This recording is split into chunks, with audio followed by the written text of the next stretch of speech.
नमस्कार, आप देख रहे हैं संसद समाचार। आपके साथ मैं हूं गौरव श्रीवास्तव। तो चलिए इसकी शुरुआत करते हैं और सबसे पहले बात करते हैं लोकसभा की। लोकसभा में पूर्व सेना प्रमुख एमएम नरवणे के अप्रकाशित संस्मरण से जुड़े विषय तथा कुछ अन्य मुद्दों को लेकर शुक्रवार को भी गतिरोध बरकरार रहा और विपक्षी सदस्यों के हंगामे के कारण सदन की बैठक एक बार के स्थगन के बाद सोमवार सुबह 11 बजे तक के लिए स्थगित कर दी गई।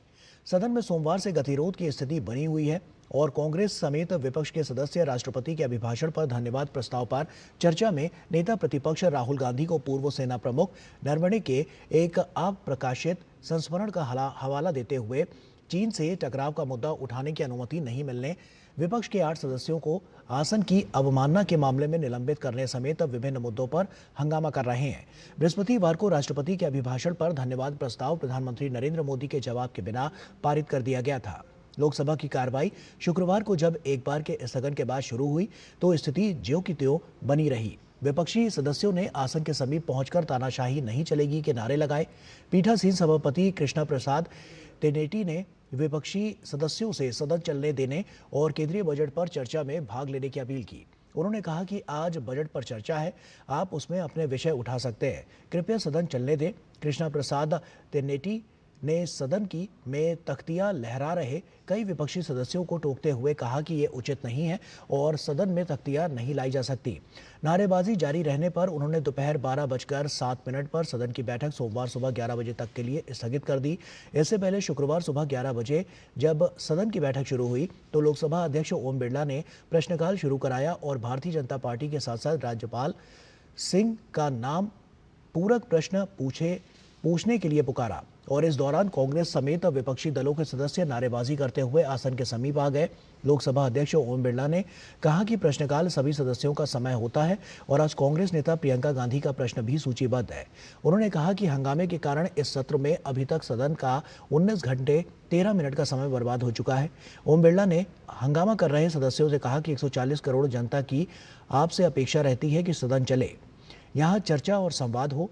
अगर आप नियोजित तरीके से गतिरोध पैदा करना चाहते हैं, सदन की मर्यादाओं को समाप्त करना चाहते हैं तो ऐसा सदन में नहीं चल सकता।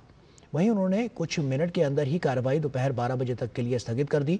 लोकसभा में आज एक प्रश्न के लिखित उत्तर में स्वास्थ्य राज्य मंत्री प्रताप राव जाधव ने बताया कि केंद्र सरकार ने पिछले 1 दशक में चिकित्सा शिक्षा को ज्यादा वहनीय बनाने के लिए विभिन्न केंद्र प्रायोजित योजनाओं के तहत मेडिकल कॉलेज अवसंरचना का विस्तार करने के ठोस प्रयास किए हैं। प्रताप राव जाधव ने प्रश्न में लिखित उत्तर में कहा कि स्वास्थ्य और परिवार कल्याण मंत्रालय मौजूदा जिला और रेफरल अस्पतालों से संबद्ध नए मेडिकल कॉलेजों की स्थापना के लिए एक केंद्र प्रायोजित योजना चलाता है, जिसमें उन क्षेत्रों और आकांक्षी जिलों को प्राथमिकता दी जाती है जहां कोई सरकारी या निजी मेडिकल कॉलेज नहीं है। प्रताप राव जाधव ने कहा है कि इन योजनाओं के तहत देश भर के मेडिकल कॉलेजों में अतिरिक्त 4,977 MBBS सीटें और 8,058 PG सीटें मंजूर की गई हैं। महिला एवं बाल विकास मंत्री अन्नपूर्णा देवी ने आज लोकसभा में एक प्रश्न के लिखित उत्तर में बताया कि महिला एवं बाल विकास मंत्रालय के सिंगल विंडो डिजिटल प्लेटफॉर्म पंखुड़ी पोर्टल की शुरुआत महिला और बाल विकास पहलों में व्यक्तियों, गैर सरकारी संगठनों, नियमों और प्रवासी भारतीयों की व्यवस्थित और पारदर्शी भागीदारी को सक्षम बनाने के लिए की गई है। उन्होंने कहा कि पंखुड़ी पोषण, स्वास्थ्य, प्रारंभिक बाल्यावस्था देखभाल और शिक्षा, बाल संरक्षण और महिला सशक्तिकरण जैसे प्राथमिकता वाले विषयगत क्षेत्रों का समर्थन करता है और मिशन सक्षम आंगनबाड़ी और पोषण 2.0, मिशन वात्सल्य और मिशन शक्ति सहित प्रमुख योजनाओं के साथ योगदान को रेखांकित और करता है और जिससे सरकारी निकायों और भागीदार संगठनों के बीच समन्वय को बढ़ावा मिलता है। केंद्रीय मंत्री ने बताया कि पंखुड़ी पोर्टल पर 3 फरवरी 2026 तक 38 योगदानकर्ताओं ने पंजीकरण कराया है। उन्होंने कहा कि मंत्रालय ने क्षमता निर्माण और जागरूकता गतिविधियों को शुरू किया है, जिसमें राज्य और जिला पदाधिकारियों के लिए प्रशिक्षण और मार्गदर्शन सत्र, राज्य सरकार के वरिष्ठ अधिकारियों के साथ आभासी बैठकें और सावित्रीबाई फुले राष्ट्रीय महिला एवं बाल विकास संस्थान द्वारा संचालित सभी प्रमुख पाठ्यक्रमों में पंखुड़ी पर मॉड्यूल का परिचय शामिल है। ये तो बात रही लोकसभा की। आइए अब आगे बढ़ते हैं और बात करते हैं राज्यसभा की। राज्यसभा की कार्रवाई शुक्रवार को अपने निर्धारित समय से करीब 1.5 घंटा पहले ही पूरे दिन के लिए स्थगित कर दी गई। सदन की कार्रवाई निर्धारित समय से पहले स्थगित करने का प्रस्ताव कांग्रेस की तरफ से आया, जिसे सरकार ने मान लिया। शुक्रवार होने के कारण उच्च सदन में भोजन अवकाश के बाद गैर सरकारी कामकाज निर्धारित था। शुरुआती करीब 45 मिनट में कई सदस्यों ने अपने निजी विधेयक पेश किए और इसके बाद राष्ट्रवादी कांग्रेस पार्टी की फौजिया खान के निजी विधेयक पर चर्चा आगे बढ़ाई गई और इसमें आम आदमी पार्टी की स्वाति मालीवाल ने भी भाग लिया। स्वाति मालीवाल का भाषण पूरा होने के बाद कांग्रेस सांसद जयराम रमेश ने उपसभापति हरिवंश के समक्ष प्रस्ताव रखा कि आज शुक्रवार होने के कारण सदस्य अपने अपने क्षेत्र जाने के लिए जल्द निकलना चाहते हैं। उन्होंने कहा कि यदि सदन में सहमति हो तो बैठक दोपहर के बाद शाम 4:30 बजे की बजाय अभी स्थगित कर दी जाए और संसदीय कार्य मंत्री किरण रिजिजू ने उनके इस प्रस्ताव का समर्थन करते हुए कहा कि यदि सदन पर इस पर सहमति दे तो सरकार को कोई आपत्ति नहीं है। इसके बाद उपसभापति ने 2:45 पर बैठक को पूरे दिन के लिए स्थगित कर दिया। उच्च सदन में शुक्रवार को दोपहर 2 बजे से शाम 4:30 बजे तक गैर सरकारी कामकाज होता है और इसके तहत सदन में कुल 31 निजी विधेयक पेश किए गए, जबकि एक निजी विधेयक को वापस लिया गया है।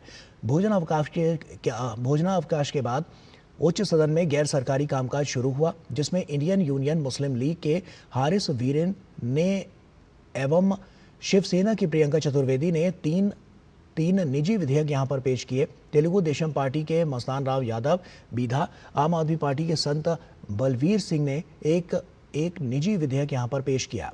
मार्क्सवादी कम्युनिस्ट पार्टी के ए रहीम ने 3, राष्ट्रीय जनता दल के मनोज कुमार झा ने 1, भाजपा के संजय सेठ ने 3, मनोनीत सतनाम सिंह संधू ने 3 और आम आदमी पार्टी की स्वाति मालीवाल ने 2 निजी विधेयक पेश किए।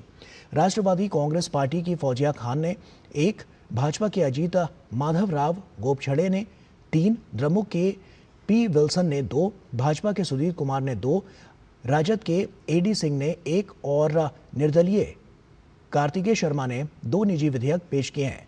भारतीय जनता पार्टी के भीम सिंह ने पूर्व में पेश किए गए अपने निजी विधेयक का शहरी क्षेत्र विकास एवं नियमन विधेयक को सदन की अनुमति से वापस ले लिया। इसके बाद राष्ट्रवादी कांग्रेस पार्टी की फौजिया खान के निजी विधेयक बच्चों का यौन शोषण अपराधों से संरक्षण विधेयक पर चर्चा आगे बढ़ाई गई और इसमें आम आदमी पार्टी की स्वाति मालीवाल ने भी भाग लिया।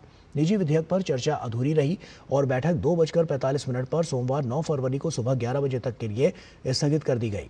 इससे पहले सुबह 11 बजे उच्च सदन की बैठक शुरू होने पर शून्यकाल सामान्य तरीके से चला, जिसमें सदस्यों ने आसन की अनुमति से लोक महत्व से जुड़े अपने अपने मुद्दे उठाए। भारतीय जनता पार्टी के सुजीत कुमार ने वर्ष 2047 तक विकसित भारत बनने के लक्ष्य को पूरा करने में अनुसंधान की भूमिका को महत्वपूर्ण बताते हुए अनुसंधान के लिए कॉरपोरेट समर्थन से आवंटन बढ़ाने की जरूरत पर जोर दिया। उन्होंने कहा कि अनुसंधान के लिए हर साल बजट आवंटन किया जाता है, लेकिन चिंता की बात यह है कि भारत अपने सकल घरेलू उत्पाद जीडीपी का मात्र 0.7% ही अनुसंधान पर खर्च करता है, जबकि चीन अनुसंधान पर अपनी जीडीपी का 2.5%, अमेरिका 3.5% और इजराइल 5.2% खर्च करते हैं। उन्होंने कहा कि विकसित देशों में निजी क्षेत्र अनुसंधान पर 36% तक खर्च करते हैं, जबकि हमारे देश में ये राशि नहीं के बराबर है। उन्होंने कहा कि हमारे देश में कंपनियों के कॉरपोरेट सामाजिक दायित्व के सफल मॉडल को देखते हुए बड़ी कंपनियां अनुसंधान पर अधिक राशि खर्च कर सकती हैं। कांग्रेस सदस्य राजीव शुक्ला ने सोशल मीडिया के नकारात्मक प्रभावों पर चिंता जताते हुए कहा कि ये न सिर्फ समाज की बातचीत को बल्कि हमारे लोकतांत्रिक ढांचे को, हमारे युवाओं के मानसिक स्वास्थ्य और सार्वजनिक विश्वास की नींव को भी हिला रहा है। सदन में मौजूद सूचना एवं प्रौद्योगिकी मंत्री अश्विनी वैष्णव का ध्यान आकर्षित करते हुए राजीव शुक्ला ने मांग की कि सोशल मीडिया मंचों पर डाली गई सामग्री के लिए जवाबदेही तय की जाए और सोशल मीडिया के लिए नियम तय किए जाने चाहिए। उन्होंने अनुरोध किया कि ऐसी नीति बनाई जानी चाहिए जिसमें कंपनियों की जवाबदेही, सामग्री की समीक्षा और पारदर्शिता के लिए स्पष्ट निर्देश हो।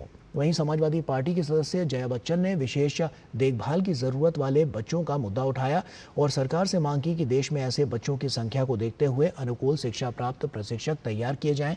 जया बच्चन ने कहा कि एक अनुमान के अनुसार देश में विशेष देखभाल की जरूरत वाले 18 से 20 बच्चों के लिए अनुकूल शिक्षा प्राप्त केवल 1 प्रशिक्षक उपलब्ध हैं और जबकि विश्व स्वास्थ्य संगठन के दिशा निर्देशों के अनुसार ऐसे 18 से 20 बच्चों के लिए अनुकूल शिक्षा प्राप्त 5 से 6 प्रशिक्षकों की जरूरत है। उन्होंने कहा कि स्कूलों में बच्चों में डिस्लेक्सिया की पहचान करने वाले अनुकूल शिक्षा प्राप्त प्रशिक्षकों की बेहद कमी है। डिसलेक्सिया में बच्चे को पढ़ने लिखने में परेशानी होती है। स्कूलों में करीब 10 से 15% बच्चों को ये समस्या होती है और समय रहते इसका पता चलने पर इलाज हो सकता है। इलाज के बाद ऐसे बच्चे भविष्य में अपनी प्रतिभा में सफल करियर बनाते हैं और सामान्य जीवन जीते हैं। जया बच्चन ने मांग की है कि देश में विशेष ज़रूरतों वाले बच्चों की संख्या को देखते हुए विशेष प्रशिक्षक तैयार किए जाएं ताकि ऐसे बच्चों का भविष्य बेहतर बन सके। भाजपा के डॉक्टर अनिल सुखदेवराव बोंडे ने लाइसोसोमल स्टोरेज डिसऑर्डर कहलाने वाली दुर्लभ बीमारियों के इलाज के लिए केंद्र सरकार की ओर से हर बच्चे को एंजाइम परिवर्तन थेरेपी के लिए दी जाने वाली 50 लाख रुपए की राशि बढ़ाने की मांग की। उन्होंने कहा कि इस राशि के खत्म होने के बाद अगर बच्चे का इलाज रुकता है तो उसकी बीमारी फिर से उभर आती है और जान जाने का खतरा भी होता है। उन्होंने कहा कि एंजाइम परिवर्तन थेरेपी के लिए 50 लाख रुपए की सीमा खत्म कर इस राशि को बढ़ाना चाहिए ताकि ऐसे बच्चों का सतत इलाज हो सके। उन्होंने ये भी कहा कि सरकार को दीर्घकालीन और निरंतर थेरेपी के लिए कॉरपोरेट सामाजिक दायित्व फंडिंग और कोर फंडिंग के उपयोग की अनुमति भी देनी चाहिए। वहीं उन्होंने गोवा के भाजपा सांसद सदानंद शेठ तानावाड़े ने राज्य में पर्यटन को निशाना बनाने वाले ऑनलाइन धोखाधड़ी के बढ़ते मामलों पर राज्यसभा में चिंता व्यक्त की और सरकार से फर्जी होटल बुकिंग प्लेटफॉर्म और डिजिटल भुगतान धोखाधड़ी के खिलाफ कड़े कदम उठाने का आग्रह किया। तानावाड़े ने कुछ मामलों का जिक्र कर बताया कि कैसे ऑनलाइन प्लेटफॉर्म पर फर्जी होटल, हॉलिडे होम और होम स्टे सूचीबद्ध हैं। उन्होंने बताया कि धोखेबाज नकली वेबसाइट बनाकर प्रसिद्ध होटल या बुकिंग पोर्टल की नकल करते हैं। भाजपा की ही सुमित्रा वाल्मीकि ने सरकारी और निजी क्षेत्र के कर्मचारियों के लिए 60 साल से अधिक उम्र के उनके बुजुर्ग माता पिता की देखभाल हेतु 45 दिन की अनिवार्य छुट्टी की मांग की। भाजपा की मेधा विश्राम कुलकर्णी ने पुणे और दिल्ली के बीच अब तक कोई सीधी प्रमुख ट्रेन न चलने को लेकर चिंता जताते हुए कहा कि ये सुविधा न होने के कारण छात्रों, पेशेवरों, व्यवसायियों और सरकारी अधिकारियों समेत लाखों लोगों को परेशानियां हो रही हैं। आवारा पशुओं के कारण होने वाली दुर्घटनाओं और फसलों के नुकसान का जिक्र करते हुए भाजपा के मिथिलेश कुमार ने मांग की कि गौपालकों की स्थायी नियुक्ति की व्यवस्था की जाए ताकि आवारा पशुओं की समस्या हल हो सके। भाजपा सदस्य इरण कराढ़ी ने बेलगावी हवाई अड्डे से कम उड़ान संचालित होने का मुद्दा उठाते हुए एयरलाइनों के खिलाफ कड़ी कार्रवाई की मांग की, जिन्होंने यात्रियों की मांग के बावजूद सेवाएं बंद कर दी हैं। शून्यकाल में ही भाजपा के सुभाष बराला, संगीता यादव, महाराजा संजाओबा लेशंबा, दोरजी सेरिंग लेपचा, हर्ष महाजन, डॉक्टर भीम सिंह, नागेंद्र राव और डॉक्टर अनिल सुखदेवराव बोंडे, समाजवादी पार्टी के रामजी लाल सुमन, निर्दलीय सदस्य अजीत कुमार भुयान, वाईएसआर कांग्रेस पार्टी के सुभाष चंद्र बोस पिल्ली, द्रविड़ मुनेत्र कशगम के सदस्य आर गिरिराजन तथा मनोनीत सदस्य सुधा मूर्ति ने भी अपने अपने मुद्दे उठाए। इसके बाद भोजन अवकाश हुआ और फिर गैर सरकारी कामकाज को लिया गया। तो इसी के साथ संसद समाचार में फिलहाल अभी के लिए इतना ही। पूरी टीम को दीजिए इजाजत। नमस्कार।